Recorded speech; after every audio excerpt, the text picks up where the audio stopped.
आपको सुनाते हैं सुशांत के साथ काम करने वाले अंकित आचार्य की बातें, जो ये कह रहा है कि कैसे सुशांत के साथ काम करने वाले लोगों को एक एक करके बदला गया, निकाला गया। सुशांत की जिंदगी में जब रिया चक्रवर्ती आई तो सुशांत सिंह राजपूत का जो व्यवहार था वो बदल गया। अंकित आचार्य ने दावा किया है कि सुशांत ने सुसाइड नहीं किया है, बल्कि उनकी हत्या हुई है। सुशांत सिंह राजपूत मामले में हर रोज नए खुलासे हो रहे हैं। सुशांत सिंह राजपूत को जानने वाले जितने भी उनके करीबी हैं, उनके साथ काम करने वाले जो उनके स्टाफ हैं, वो ये मानने के लिए तैयार नहीं हैं कि सुशांत सिंह राजपूत आत्महत्या कर सकते हैं। हमारे साथ इस वक्त अंकित आचार्य हैं, जो सुशांत सिंह राजपूत के असिस्टेंट बॉय रह चुके हैं। 3 साल सुशांत सिंह राजपूत के बहुत ही करीब रह चुके हैं। वो आज हमारे साथ हैं, उनसे जानते हैं कि क्या समझते हैं इस पूरे मामले को लेकर। अंकित, आपसे जानना चाहेंगे कि जब आपने पहली बार सुना कि सुशांत सिंह राजपूत ने आत्महत्या कर लिया, तो पहले आपके दिमाग में क्या आया?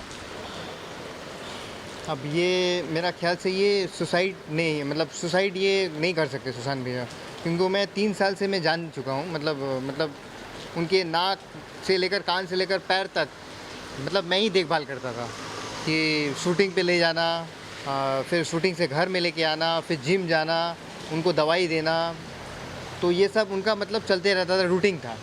तो मतलब उनको हमने मतलब ये सुसाइड कर ही नहीं सकते। मतलब इतना हंसता खेलता हुआ इंसान, मतलब एक परिवार के टाइप का था। एंड कहीं कभी डिप्रेशन में नहीं थे। हम लोग जब थे तो उनके साथ मैं था, तो कभी डिप्रेशन में देखे ही नहीं, ना हम लोग देने दिए डिप्रेशन। मतलब एक हंसता खेलता इंसान।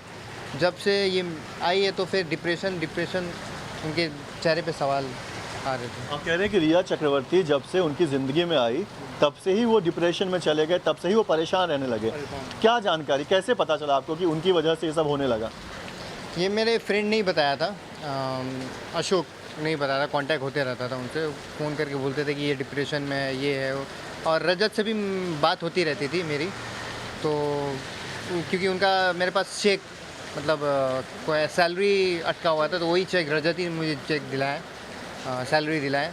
तो उन्होंने ही बोलता था कि ऐसा ये है, क्योंकि डिप्रेशन में है। तो मैंने बोला भाई सर का ख्याल रखना, भैया का ख्याल रखना, मतलब ऐसा होने मत देना। डिप्रेशन जब थे तो डिप्रेशन में नहीं थे, जब से ये आई है तब से डिप्रेशन में लग गए। आप लोग उनके काफ़ी करीबी थे, आप बात कर रहे हैं, रजत हो गए और ऐसे तमाम लोग जो हैं वो उनके बहुत ही करीब में रह चुके हैं। तो आप लोग क्यों एक के बाद एक सब उनसे दूर होते चले गए? आप लोगों ने काम छोड़ दिया, क्या हुआ ऐसा? ऐसा तो एक्चुअली कुछ नहीं हुआ। जब शूटिंग जमशेदपुर में हो रही थी, तो जब शूटिंग ख़त्म होने के बाद फिर हम लोग मुंबई आए, तो मेरा कोई एक फ्रेंड था, फ्रेंड का उनका फादर का तबीयत ख़राब हो गया था, तो उनका एक्सपायर भी हो गया। फिर एक्सपायर होने के बाद फिर उन्होंने फ़ोन किया मुझे, कि मेरे फ्रेंड ने फ़ोन किया कि तुमको आना पड़ेगा, मेरा कोई नहीं है। तो ओके ठीक है, मैं आता हूँ। मैं भैया से पूछ के आता हूँ। मैं छुट्टी लिया 2 वीक्स का, तो 2 हफ्ते की छुट्टी लिया। तो मैं गया, तो फिर आने में मुझे लेट हो गया। तो फिर मैंने लेट होने के बाद फिर जब मैं आया, तब वो मालूम नहीं, मैंने सुना कि कहीं ट्रिप पे चले गए हैं। तो फिर मैं फिर एंट्री मारा उनके बंगले में, तो उन्होंने मतलब स्टाफ ने रोक दिया था, ठीक है। तो उसमें रजत नहीं थे, कोई दूसरे थे, तो उन्होंने रोक दिया कि यहाँ न्यू आदमी है, अभी पुराना आदमी को निकाल दिया गया है।